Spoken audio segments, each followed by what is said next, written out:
YouTube's recently added 3 new features to the platform that you can leverage to get more views if you know what they are and how to take advantage of them. 2 of them are on desktop and 1 of them are on mobile devices. So let's get into it. I'm Jesse with Inspired Video Marketing, where I show you how to build a YouTube-based business. If that's something you're looking to do, subscribe and turn on all notifications. So let's jump into the first one.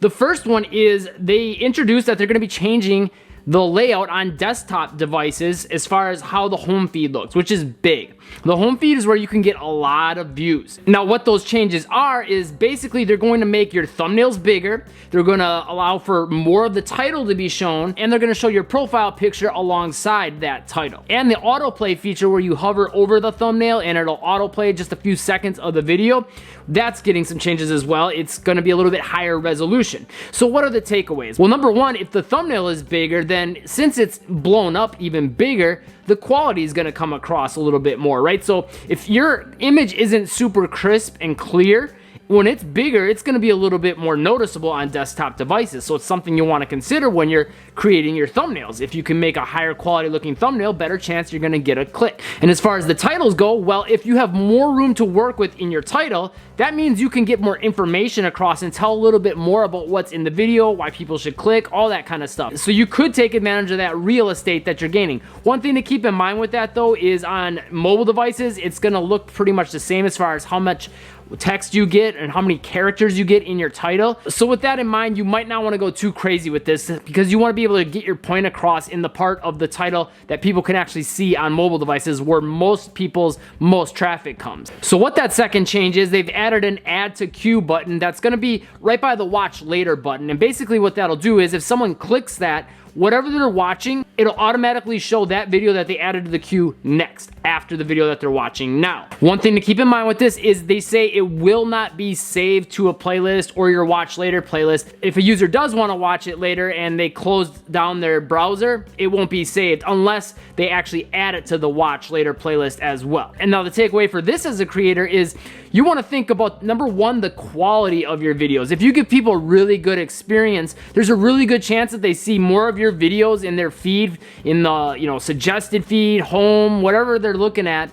There's a better chance that they'll add it to their queue if the last video they watched from you gave a good experience. So you want to really bring your best foot forward on the video production side of things and the quality of the message and the camera angles and all that stuff, the editing. Make sure it looks really clean and polished. And what that's going to do is 2 things for you. Number one, like I mentioned earlier, people are hovering over your video and the little autoplay thing happens. Well, if it grabs people's attention, better chance you're gonna get someone to watch that video. Number 2, if you make a really high quality video, there's a better chance that people are going to really enjoy that video, and there's a better chance now that they will use that add to queue function more frequently for your videos. So at the end of the day, make really good videos that people love. And the third big change is on the mobile device, and it's kind of 2 changes. One happened a while ago, and one just happened recently.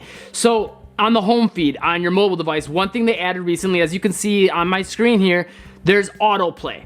So when you go to a video and you're hovering over it and it's in the middle of the screen, it's gonna automatically play. And now here's a couple big takeaways I'm gonna have for you for that, but before we get into that, the other area they recently added it to, so it's been in the home feed for a while, is the subscription feed. I don't know why it wasn't in there right away, but it's there now. So if you go to the subscription feed, as soon as we go to one of these videos here, boom, it's gonna autoplay, and it does it right from the beginning. So what's the takeaway that you can get from that? Well, if it's gonna autoplay right from the beginning, then your title and your thumbnail still matter quite a bit because that's gonna show, as you can see, for a brief second, but after that, it's gonna start playing the video. So you wanna make sure that first 2-3 seconds really grabs people's attention. That's number 1. And then number 2, if it's auto playing like me a lot, when I wake up in the morning, I'll go to my home feed and I'll be scrolling through, and I'll go to my subscription feed and I'll scroll through. And if there's something that I wanna watch and my wife is still sleeping, I'll just watch it on my phone with the closed captions. So big takeaway there is make sure your videos have closed captions because yes, those views count as views and you can get some extra views from that. But of all of this, I think the biggest takeaway you can take is that at the end of the day, to get more views on desktop, on mobile, it's about making better videos. Well, this YouTube video here will give you the biggest tip, the biggest key that you can have to make better videos on YouTube. Subscribe and turn on all notifications to catch the newest videos, and I'll see you in that video next.